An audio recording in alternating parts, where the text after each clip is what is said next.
Mateus capítulo 5, Sermão do Monte, introdução. Já lançamos nas duas aulas anteriores o pano de fundo, primeiro dos evangelhos no geral, a gente pincelou rapidamente um breve panorama dos 4 evangelhos, com enfoque em Mateus.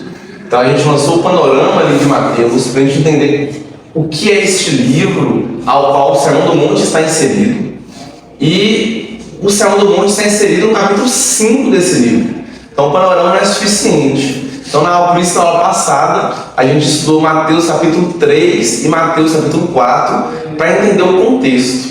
Para entender o contexto de um texto, é necessário ler os versículos anteriores e os versículos posteriores àquele texto. A perícope. Perícope é uma história, um pedaço do texto. Lembrando que o Evangelho de Mateus ele é dividido em 7 partes, e essa é a segunda parte, que é a parte da vinda do reino. Essa segunda parte ainda se divide em outras 3, tá? A gente tem outras 3 subdivisões ali, uma por capítulo. Então os capítulos não foram divididos aí à toa. Então o capítulo 5 trata acerca da falsa religião, acerca de falsos ensinos também, especialmente lá no final dele. Ela fala do crente nas bem-aventuranças, como o crente é feliz ou bem-aventurado, aquele que anda nos caminhos do Senhor, em 8 ou 9 aspectos. E nos capítulos seguintes segue desenvolvimento sobre a conduta. No capítulo 6, como você deve se comportar, como um cristão deve se comportar. Então, literalmente, a gente vê lá vários princípios bíblicos acerca de conduta. O Sermão do Monte, antes a gente não vai entrar no Sermão do Monte hoje. Eu sei que vocês estão ansiosos para entrar no Sermão do Monte de fato. A gente não pode entrar no Sermão do Monte sem uma introdução digna, sem entender o que a gente está estudando. A gente não vai só pegar e ler. É como você lê a Bíblia sem entender que a Bíblia é a palavra de Deus. A gente tem um conceito na teologia que é o seguinte: a Bíblia, ela não contém a palavra de Deus, ela é a palavra de Deus. Isso é muito diferente. Então, tem alguns trechos que é a palavra de Deus e outros não. A Bíblia inteira é palavra de Deus, ela toda. Então, toda ela tem autoridade. Cada versículo tem autoridade, tão igualmente como qualquer outro. A Bíblia é palavra de Deus, ela não contém, ela é inteiramente palavra de Deus. Mas é claro que alguns textos lançam mais luz a alguns assuntos do que outros. E o Sermão do Monte é um sermão mais que especial. O Sermão do Monte não estaria sendo objeto de estudo se ele não fosse especial. Nossa convenção, a gente tem o ciclo de 8 anos, 4 revistas por ano, com temas e livros, e uma delas é o Evangelho de Mateus. A gente já fez estudo do Evangelho de Mateus, se eu não me engano foi 2022, 2023, por aí. Acho que foi 2022, para ser mais exato. Então, só em 2030 estudaremos Mateus de novo no EBD. E mesmo tendo estudado Mateus, e desde tantos outros livros, poderiam ser trabalhados talvez até por mais tempo, a Convenção Batista Brasileira achou interessante ter um estudo especial para o Sermão do Monte. E não é por acaso. Não é à toa que o Sermão do Monte é o sermão mais estudado ao longo da história. Então temos que saber com quem estamos lidando aqui. O sermão mais estudado, o sermão mais lido, o sermão mais debatido, e também o sermão pelo qual veio mais heresias. À medida que a gente for passando pelos textos, inclusive o 3º versículo já surgiu heresia dali. O pessoal lê, entende errado e vai embora. Isso não vai acontecer com a gente. Então nós vamos entender com o que estamos lidando antes da gente de fato entrar na exposição do sermão na semana que vem com as bem-aventuranças. Ok? Então vamos entender. Lloyd Martin Jones, ele tem um livro de um comentário exegético do Sermão do Monte, que infelizmente eu comprei, mas não chegou, fiquei muito contrariado. A Amazon me trollou aí, deu reembolso, nem me notificaram, descobri que eu entrei no site. E aí, vou esperar, aguardar o livro chegar ainda, O estudo vai durar um tempinho, ele chega rápido, menos de 2 semanas ele chega, rapaz. E ele gasta muitas páginas na introdução. Muitas fazem isso mesmo. Porque é importante entender o que a gente está estudando para não cair heresia e por que estudar o Sermão do Monte, por que a gente deve separar. Primeiramente, a gente tem que entender quem está falando, quem é o autor do Sermão do Monte. Segundo, a gente tem que entender para quem ele está falando. A gente tem que entender, em terceiro, o contexto ali da época, não somente em relação aos versículos. A gente sabe que Jesus, ele fez várias curas, ele chama os discípulos, e aí por isso ele vai para o Sermão do Monte com os discípulos, porque ele já chamou eles, e com uma grande multidão, porque ele fez curas e milagres, o pessoal queria ver mais, né? Quem que é esse cara aí que cura? Cara, eu quero ver, o que ele quer dizer, esse cara aí, eu quero ver, eu quero assistir. Então a gente tem que entender todas essas coisas. Primeiro, quem fala o Sermão do Monte? Se eu perguntar para vocês, quem é o maior pregador, qual foi o maior sermão de um homem que você já viu na Bíblia? Muitos podem dizer Estevão. Estevão tem literalmente o maior sermão em termos de tamanho, lá em Atos 7. E é um sermão magnífico. Alguns podem dizer Pedro. Os sermões de Pedro foram sensacionais ali em Atos. Outros podem dizer o apóstolo Paulo. Qualquer um sermão de Paulo por si só. Ou ainda João Batista, que foi um dos maiores pregadores de todos os tempos, sem sombra de dúvidas, que anunciou a vinda do Messias. Ou ainda Elias, os céus, como Elias pregava bem. Mas não é nenhum desses que é o nosso pregador aqui no Sermão do Monte. Quem prega é o próprio Deus, encarnado na figura de Jesus Cristo, o Deus Filho, o Deus triuno, que são três em um só. É Ele que prega. Por isso, lejam comigo lá no final do Sermão do Monte, lá em Mateus, capítulo 7, versículo 28 e 29. Quando Jesus acabou de proferir essas palavras, estavam as multidões maravilhadas da sua doutrina, porque ele as ensinava como quem tem autoridade e não como os escribas. Isso é, Jesus ensina como quem tem autoridade, não como qualquer um que estuda a lei, qualquer um que sabe da lei, qualquer um que entende a palavra de Deus, escreve e fala sobre ela. Jesus sabia de tudo aquilo que ele estava falando. Ele fala como quem tem autoridade para salvar e para te condenar. Jesus tem autoridade. É Ele que prega o Sermão do Monte. A gente vê no versículo 1 que fala o seguinte: vendo Jesus as multidões, subiu ao monte e, como se assentasse, aproximaram os seus discípulos. Então Jesus, ele prega o Sermão do Monte sentado, 5:1, primeiro versículo do Sermão do Monte. Então Jesus, ele prega o Sermão do Monte sentado. Por que ele pregou sentado? Eu já vi muitas representações de Jesus pregando em pé, com uma grande multidão. Então por que ele pregou no monte e por que ele pregou sentado? Jesus, ele prega no monte porque acredita-se que era melhor para o pessoal ouvir, questão de acústica, a voz ecoava. Então, para pregar para grandes multidões, era necessário ele estar no alto de um monte, porque a voz ecoa. Então, o pessoal lá longe consegue ouvir também. Por que ele pregou o Sermão do Monte sentado? Por que ele não pregou em pé, como alguns até representam assim?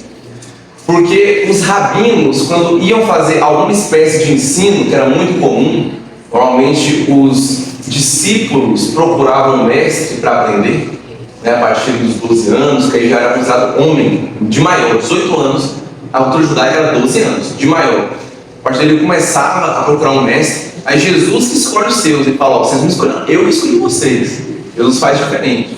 Mas o rabino exercia vários ensinos em pé. Era extremamente comum algum ensino em pé. Mas quando o rabino ensinava alguma coisa sentado, significava que era para dar mais atenção àquilo que o rabino estava falando. Então é ponto de atenção maior. Então o ensinamento do rabino sentado é como se ele tivesse mais peso e mais autoridade do que poder estar em pé. Então tipo, ó, peraí, isso aqui é muito sério que eu vou falar agora. Preste atenção, né? Anote, grave aí, ó, isso e aquilo. É para tanto que levou-se isso ao longo dos anos. E muitos reis possuíam seus decretos, suas leis. E elas só eram válidas mediante o fato do rei estar sentado no trono. Então o rei tinha que estar sentado no trono para aquilo ser um decreto de verdade. O rei poderia dar uma ordem em pé em qualquer outro lugar. Ele é o rei. Mas quando o rei estava sentado no trono e falava alguma coisa, aí era decreto, imutável. Tem uma igreja que faz isso até hoje. Vamos ver se dá certo para a igreja que é. Não precisa falar, só pensa. O Papa. Já ouviram falar das búrrolas papais? Sabe qual é uma búrrola papal? Alguém sabe o que é uma búrrola papal? A búrrola papal é quando o Papa dá uma ordem que ela é acrescentada à palavra de Deus. Ela é válida literalmente como extensão da palavra de Deus. Então, no catolicismo, eles acreditam que a revelação de Deus, né, como a gente tem com a autoridade bíblica, ela não cessou, ela continua através do Papa. Se o Papa falar qualquer coisa em pé ou em qualquer outro lugar do Vaticano, ok. Falando isso no Brasil, Argentina. Agora, quando o Papa está sentado, exercendo autoridade, está sentado, significa isso, exercer autoridade. Né? Claro que eu sentado é para isso, sentado aqui, eu dormo sentado mesmo. Então, assim, dorme em pé também, não precisa. A questão de ficar 1h30 em pé aqui não acho tão necessário. Mas se for, como foi 2 semanas atrás, a gente em pé. Mas quando ele fala lá, aquilo é decreto. E o catolicismo vive como se fosse palavra de Deus, como se fosse um pedaço da Bíblia. E aí vem a búrrola papal, que é a ordem, né? É uma acrescentares, capítulo 7, né? Capítulo 20, sei lá, acrescentando muita coisa aí. Então, até hoje tem-se essa ideia que o ensino, ou isso é, o decreto, quando está sentado, ele exerce mais autoridade. Jesus, então, ele prega esse sermão sentado. Outra coisa que a gente tem que ter em mente: Sermão do Monte não é o sermão da planície que a gente encontra lá em Lucas. E por que essa é a minha passagem favorita da Bíblia, tá? Isso há muitos anos. Tem um papo aí de pelo menos uns 7 anos que essa é a minha passagem favorita da Bíblia. Desde que eu li ela, eu tinha 16 anos, pela primeira vez, eu apaixonei muito no Sermão do Monte.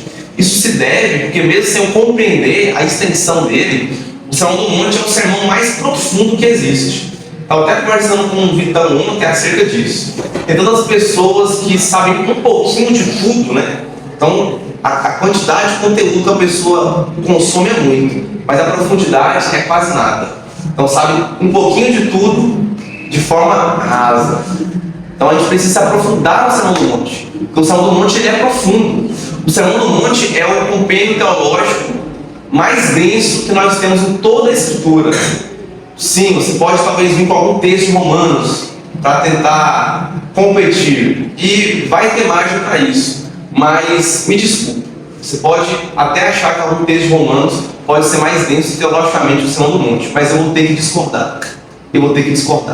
Toda a Escritura é a palavra de Deus, eu sei que Paulo escreveu é a palavra de Deus, mas o Sermão do Monte, do nosso Criador, do nosso Deus, aqui na terra, falando para nós com autoridade. E cada tema abordado de forma tão profunda, que foi resumida para estar aqui, da forma que Deus quis. A gente vê assim, cada palavra está na Bíblia da forma que Deus quis que estivesse. Para mim, essa, e para vários outros teólogos, essa é a passagem mais densa. Então tem muito conteúdo para a gente pegar ali. A gente vai fazer aquela exposição que a gente faz capítulo por capítulo. Isso aí vai ter que correr, vai ter que ser panorama. A ideia é estudar o Sermão do Monte. Capítulo por capítulo, a gente faz quando chegar a Mateus 2030. Aí sim, vai ter com 5, 6 e o 7. Aqui não. Então a gente vai levar mais 3 semanas para a estudar o Sermão do Monte. Ok? Então a gente tem que entender isso. Tem mais algum sermão de Jesus Cristo mesmo lá? Sem ser esse? Direto, mas não tão longo, né?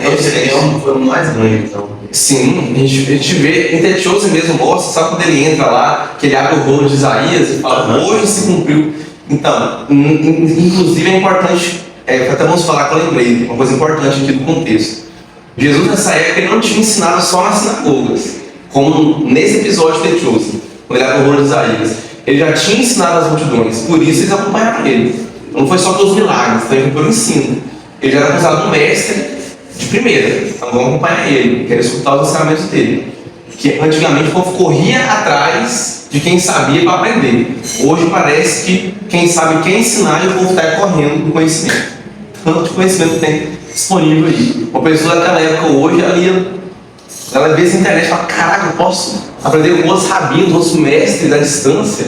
O cara tá lá em São Paulo e ele pode me ensinar alguma coisa aqui. Que legal, que legal. A gente faz mau uso às vezes. Tem mais ou menos quantas pessoas dentro do sermão? Rapaz, eu não sei, eu não vi ninguém comentando sobre uma quantidade. Então eu e o Lohan vou falar, acredito, quando falo multidões, baseado na multidão que estava na multiplicação de pães e peixes, como eu estava mais no início do ministério, eu vou jogar um número menor. Mas eu diria que, quem sabe, a gente tinha ali de 1.000 até 3.000 pessoas. Então, assim, é uma dedução Assim, muita gente. Eu acho que tinha, porque ele já tinha feito alguns milagres, o pessoal já foi seco, né? E vai espalhando, um fala pro outro. Só os apóstolos mesmo eram 12. Fora os agregados, se a gente tiver lá em Tetioso, mostra isso muito bem. Então, só aquela galera ali estava quase 100 pessoas, praticamente. Fácil. Então, eu acho que chegou na casa os 4 dígitos sem dúvida nenhuma. Multidões, esse termo multidões aparece várias vezes na Bíblia e nunca é, sei lá, 200 pessoas. Então, para casos milhares, eu imagino. Então, eu vou falar até 3.000 para não corrigir errado, não falando exagerado demais. Porque na multiplicação de pães e peixes, vocês lembram quantos que eram? Não. 10.000. 5.000 homens. Aí estima-se que entre mulheres e crianças, que não contavam os que não iam para a guerra, não podia ser soldado, tinha outros 5. Então, estimado aproximadamente uns 10.000 pessoas. Então, é muita gente, eu acho que a quantidade era menor. Eu acho que era menor, porque está no começo do ministério. Mas talvez não, talvez era a mesma quantidade, ou era bem próximo. Ele já tinha todos os discípulos? Já, tinha. Aqui em Mateus 4, ele chama os discípulos. Olha lá.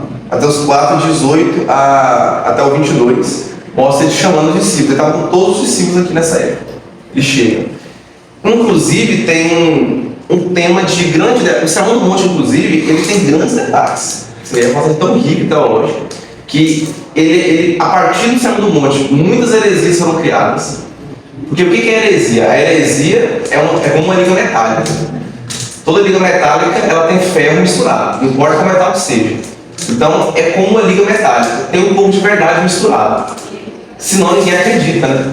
Chegar aqui e falar assim, eu tenho que falar, o inferno não existe, ninguém acredita. Ele fala, não, o inferno não existe. Deus é amor, não é? Se Deus é amor, ele não vai punir ninguém e sofrer eternamente, não. Então, o inferno não existe, não. Essa é verdade, se Deus é amor, entendeu? Então tem que ter uma verdadezinha ali, é que nem o remédio, para engolir o remédio, a pílula, descer. E quando Deus ele fala que é igual o xarope. Criança não gosta de tomar remédio. Aí para fazer a criança tomar o remédio, eles inventaram um xarope, que é docinho. É docinho, mas a ideia ali não é adocicar a boca da criança, não. A ideia é empurrar o remédio para dentro. Heresia é assim. Além disso, é fruto de muitos debates, temos muitos debates, cada passagem aqui. Inclusive, tudo começa já debatendo se Jesus falou o sermão apenas para os discípulos ou se ele falou o sermão para as multidões. Segundo debate, isso é só antes do texto, só antes de entrar em versículo mesmo. Segundo debate, esse sermão é válido para todo cristão de todas as eras, para nós, nos dias de hoje, ou esse sermão era válido apenas para os discípulos e os cristãos da igreja primitiva. Quando eu falo debate sério, falando que daqueles caras que levantam uma questão, no século XIX, né, após 1.800 anos de história de igreja, aí o cara olha e fala, rapaz, acho que foi Moisés que escreveu o Pentateuco, não. Então não estou falando disso, estou falando de debate sério. Tem gente real que defende, argumenta que o sermão é exclusivo para os discípulos. A gente não acredita assim. A gente não pensa assim, tá? Não. A maioria dos teólogos mais renomados, e eu estou junto com eles, a gente entende que toda a escritura inspirada por Deus é útil para ensino. Está lá em 1 Timóteo. Então toda ela é útil para nós de hoje. Ela não foi escrita apenas, e o sermão não foi falado apenas para os discípulos. É porque o texto aqui fala o seguinte, versículo 1. Jesus se assenta, viu que as multidões subiram no monte, aí ele se assenta e aproximaram os discípulos. Versículo 2. E ele passou a ensiná-los. Então, quando você olha o original grego, Jesus está falando para os discípulos. Realmente. Ele direciona para os discípulos. Mas ele está falando no monte. Então é para a multidão ouvir. Lembra do que eu falei da questão acústica? Quando ele fala no monte, a ideia é que o som repercute para todo mundo. Se Jesus quisesse falar único e exclusivamente aos discípulos, ele não teria ido para o monte sabendo que a multidão estava seguindo. Eu acho também que ele não teria escrevido. Porque geralmente, sim, com certeza Jesus teve três anos dos discípulos, né? Vários sermões, várias coisas que só ele sabe. Não está escrito. Porque que justo essa seria escrita num monte, por milhares de pessoas.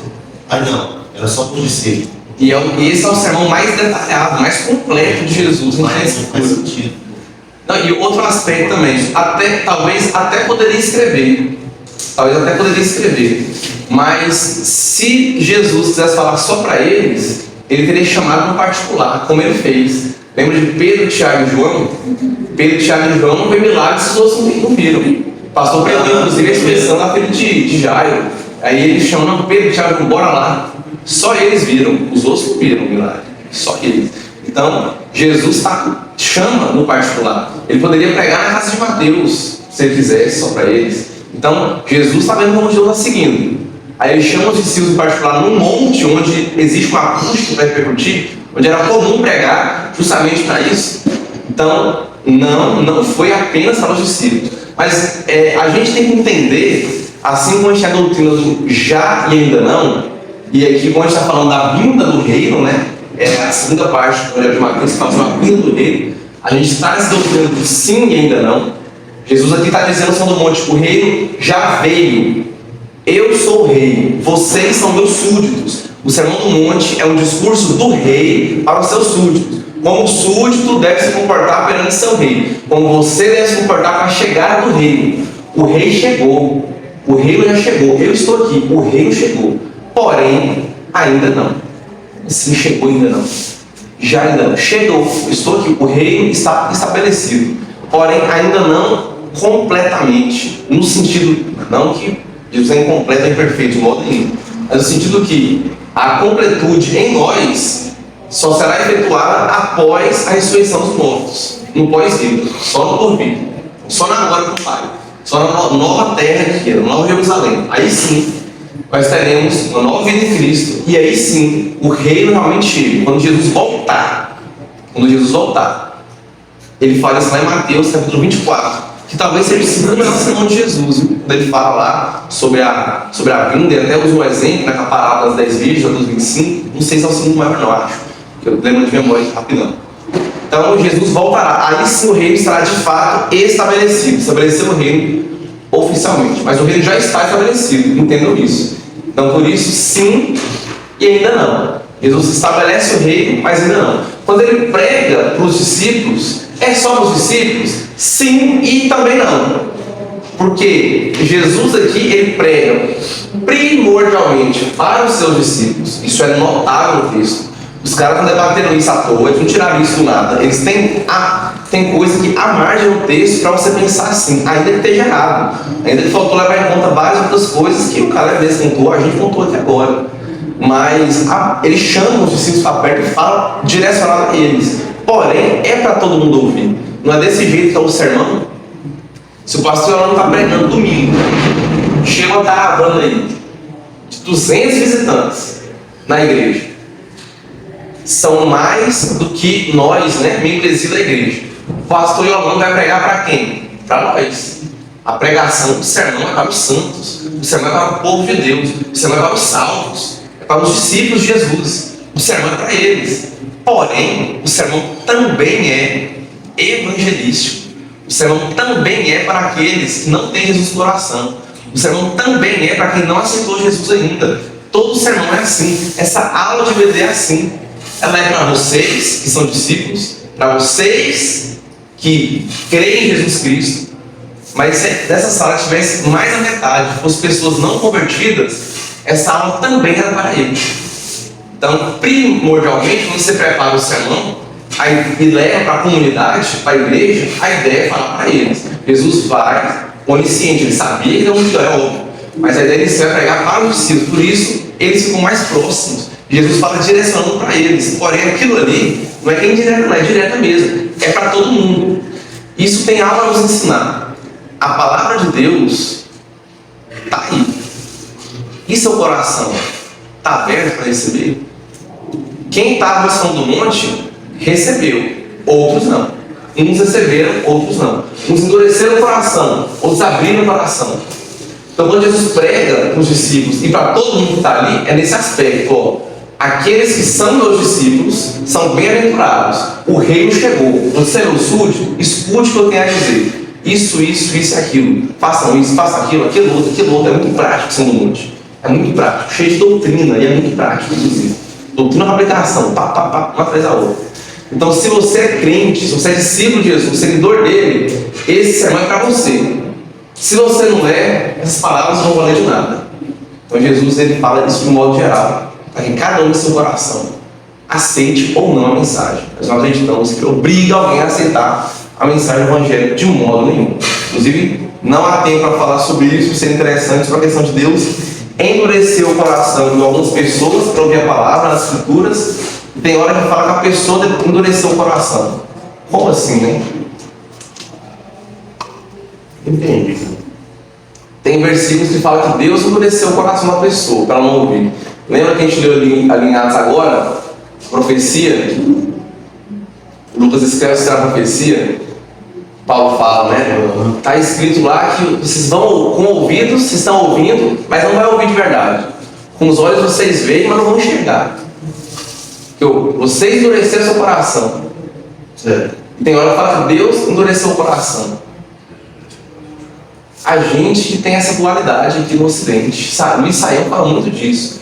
Na cultura judaica, né, na cultura hebraica também, como um todo, anda junto. Para eles, ele fala que a palavra de Deus ela é agridoce. Você sente ali, agro vem de azedo, né, o sabor azedo e doce ao mesmo tempo.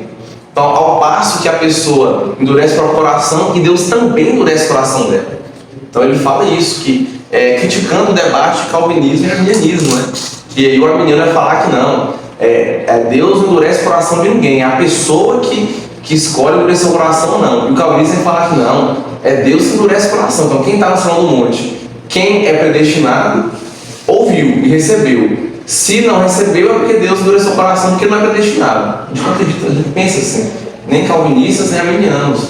Batistas, ou como o próprio Saião se define, um teólogo apenas, leitor da palavra de Deus, que acredita nas escrituras, sem precisar de um rótulo nesse aspecto. É claro que existem sim linhas de pensamento teológicos e você se posiciona em relação a elas, mas ele não acha necessário se posicionar com o calvinismo, com o arminianismo. Pastor Yolando também não, eu também não me vejo arminiano, não me vejo calvinista. A nossa doutrina, a Convenção Batista Brasileira, nossa declaração doutrinária, também não se posiciona como calvinista e nem como arminiano. Então, para a gente não se... Aí por isso sou batista, né? O pessoal fala, não, então eu sou batista. Acredito na declaração doutrinária batista. Então, as duas estão juntas. Então, tem pessoas ali que sim, endureceram o coração e não ouviram o sermão. Então, a questão é, e você? Você vai abrir o seu coração para ouvir aquilo que Deus vai nos ensinar através do Sermão do Monte ao longo dessas semanas que estaremos estudando? Abra o seu coração. Uma coisa que a gente tem em mente também, quando a gente fala Sermão do Monte, é o pano de fundo, né? O pano de fundo. A gente já falou quem falou o sermão, já falou para quem ele falou, é para os discípulos e também para as multidões. Então, o sermão para quem quer ouvir, para quem é seguidor de Jesus, né? E também o caráter evangelístico, um chamado ao arrependimento. Tanto que no final o pessoal fala, rapaz, ele se prega com autoridade. Ele prega com autoridade, não é como qualquer escriba, não. É como qualquer um que entende da lei, não. Ele entende, mas ele tem autoridade. Ele sabe o que está falando. Ele sabe. Sabe quando alguém, eu acho muito engraçado essa expressão, fulano pregou com autoridade do Espírito. Parece que hoje em dia esse termo autoridade está atrelado à capacidade de fazer o pessoal, o público, né, que está assistindo a pregação, se sentir.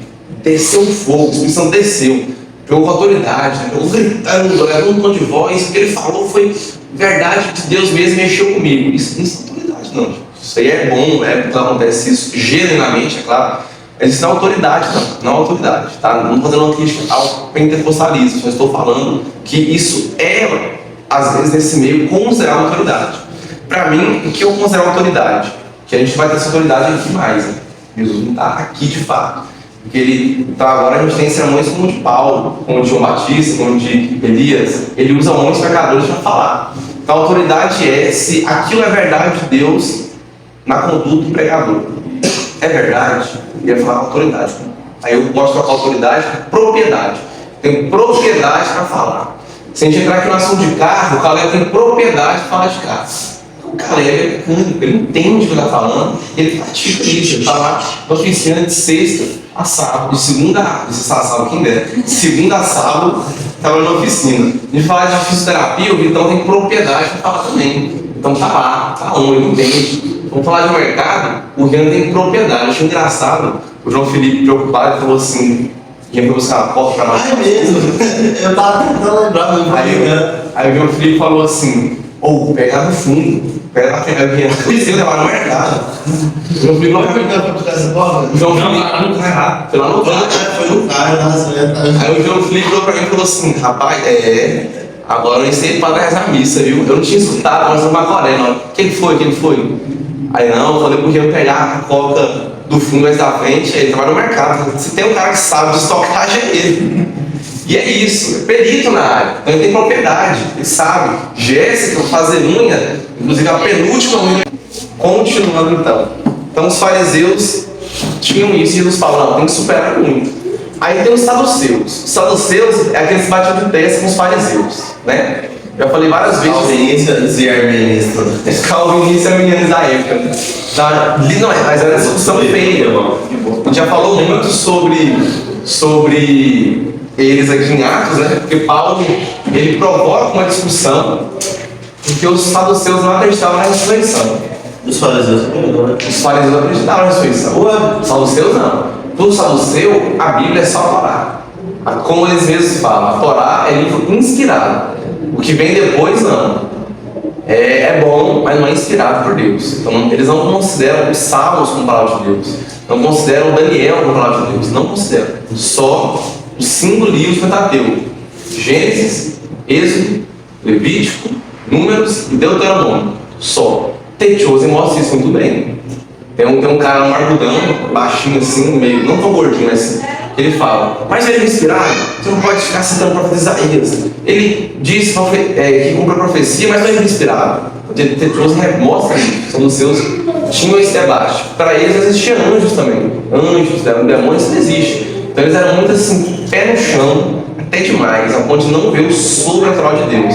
Eles que chegam em Jesus e perguntam, e na ressurreição, o cara teve uma esposa, aí ele morre, é o filho da viúva. Aí o irmão casa com ela, ele morre, tem uma viúva. Aí vem outro, casa com ela, ele morre, tem uma viúva. E na ressurreição dos mortos, qual vai ser o marido dela? O saduceu nem acreditava em ressurreição. Já começa daí, ele pergunta se vai tentar corrigir os aparentes, tipo assim, não, vamos lá, já que você está acreditando nisso aí, deixa eu te pegar aqui nesse pensamento, você está tanto que ele é errado, essa ideia de ressurreição, e aí? Aí Jesus fala, não, seremos como os anjos, que não se casam nem estão em casamento. A gente não vai casar no céu, não vai ter isso, vai ser todo mundo igual, todo mundo vai ser assexuado, vamos dizer assim. Então ninguém vai casar no céu, ninguém, não pode ser um. Ok? Valeu, Alessio, já para renovar o pacote. Então, beleza. Os fariseus acreditavam na ressurreição? Os fariseus eram. A doutrina farisaica, como um todo, a ideia original, a teoria, era o menor dos problemas da época. Era o mais de boa. Na prática. Aí vinha o orgulho, a arrogância, eles se achavam superiores aos outros. Eles queriam mais holofote, queriam orar em voz alta, para ver como ele está orando, quando jejumava. Ficava assim, não sei o que. Aí, o que foi? Eu já estou jejumando. E aí faz uns 2 dias que eu tô jejuando e eu tô assim, eu tô acabado, cara, eu não vou. Por isso que fala, quando for jejuar, você vai colocar um óleo na sua cabeça. Se colocar o óleo, não é porque você não pegar o óleo e mergulhar, não. Vamos, pelo amor de Deus. Faz igual umas igrejas fazem. A ideia é o seguinte, você vai melhorar essa cara, essa aparência, tanca. Ó, tô bem. Para que ninguém olhe e perceba, rapaz, ele tá meio abatido. A Alessia tá meio erradinho. A Alessia está diferente. Eu acho que a Alessia está de jejum. Será que vou perguntar? E vai falar ainda. Não, é isso. Então, o farisaísmo era uma seita que tinha, na teoria, algumas coisas boas até. Mas os fariseus e os seus não estavam bem. Quem são os essênios? Eles são um pouco falados, essênios. Que era a terceira, eram 3 seitas que tinham. né? Os essênicos, vocês vão entender porque eles são poucos falados. Eles eram como os monges da época. Os essênicos, eles defendiam que você tinha que se abster completamente do mundo, ao ponto de se ficar recluso, de se afastar, de se isolar completamente. Daí que vem a ideia de monastérios, de ensinos, práticas, costumes em montes, mas montanhas vão isolada, de forma que você se isola do mundo. Por quê? Você não tem contato com a internet, com rede social, com aquele coleguinha que me irrita, né? Aquele cara que entrega bolo no futebol e me deixa com raiva. Eu não estou em contato com um cliente que demora a pagar, né? Não estou em contato com gente que me passa a perna, com o Urubu do Pix. Então eu perco menos, né? Eu estou evitando o pecado que Jesus fala de olhar para a mulher e cobiçar ela. Estou evitando o pecado da mentira, da ira. Jesus também fala muito sobre a ira. Então, da vingança, eu sou vingativo aí. Se eu não estou brigando com ninguém, então tudo bem, eu alcanço um nível de pureza espiritual melhor. Porém, está muito errado. Porque o Evangelho é sobre você ir para o meio do povo e pregar, e não ficar recluso. Você tem que estar no meio do povo. Jesus fala para os essênicos: vocês, cristãos, são luz do mundo, são a terra. Não é luz lá na montanha, no monte Himalaia, onde ninguém passa. Você é luz, é aqui. Você é luz na grande São Paulo. Ou uma cidade pequena como São Luís do Norte. Você é luz no futebol, no mercado. Você é luz quando tiver um cliente que seja na sua casa. Você é luz lá em Uaçu, em Xique, quando estiver fazendo suas vendas. Você é luz lá no IFCL de Epessar. Você é luz no oficina do PES. Nós somos luz. Eu sou luz lá no CSA. Nós somos luz onde quer que a gente esteja. Somos luz no mundo e sal na terra. Não é isolado, não. Então Jesus fala, ele rebate esses 4 grupos aqui. E por fim, os zelotes. Os zelotes. Quem eram os zelotes? Acho que sabe melhor do que eu quem eram os zelotes. Os zelotes eram aqueles que, já falei um pouco sobre eles, que estavam dispostos. Resolvia na base da porrada. Ou melhor ainda, na base da faquinha. A faquinha. Porque a palavra zelote, não, porque a palavra em grego, esqueci agora. É uma palavra no grego que significa, de onde originou o termo assassino. Inclusive é muito comum vocês verem todo tipo de assassino representado com uma faca. Uma faca pequena, não uma barra, uma faca. Como por exemplo, você vê em Scream, que é o filme Pânico, né? Aquele que o Ghost fez, o cara mascarado, que mata os outros com uma faca, clássico dos anos 90, né? Um clássico filme de jumpscare aí, enfim. Então assim, não, era uma faca pequena. E eles eram conhecidos por matar a luz do dia, esses assassinos. Os zelotes faziam isso também, entendeu? Então, no meio da multidão, eles chegavam e saíam, ninguém via. A faca tinha que ser pequena para esconder aqui, em qualquer outro lugar. Então, os zelotes, eles eram assassinos, se matavam. Aí Jesus virou para eles e falou assim: pois em verdade para vocês, que se você odiar o irmão, você cometeu o pecado do seu coração. Você deseja que esses petistas tudo morra, você está pecando, meu filho. Não precisa nem falar isso. Isso é algo óbvio, tem que ser dito. Você quer, o petista tem que morrer, o Lula tem que morrer. Assim como quando era o Bolsonaro no poder, o Bolsonaro tem que morrer. Se você desejar que qualquer pessoa morra, você cometeu o pecado, você já matou ele no seu coração. O ódio não faz parte da conduta cristã. O ódio era coisa dos zelotes na época. Ódio é Império Romano. Quem tem que mandar aqui é a gente. Israel nunca se subordinou completamente ao rei. A gente vê isso no diário o tempo todo. O governador que era responsável pela província da Judéia, ele ficava sempre fazendo uma política de boa vizinhança ali com os judeus, porque senão dá trabalho.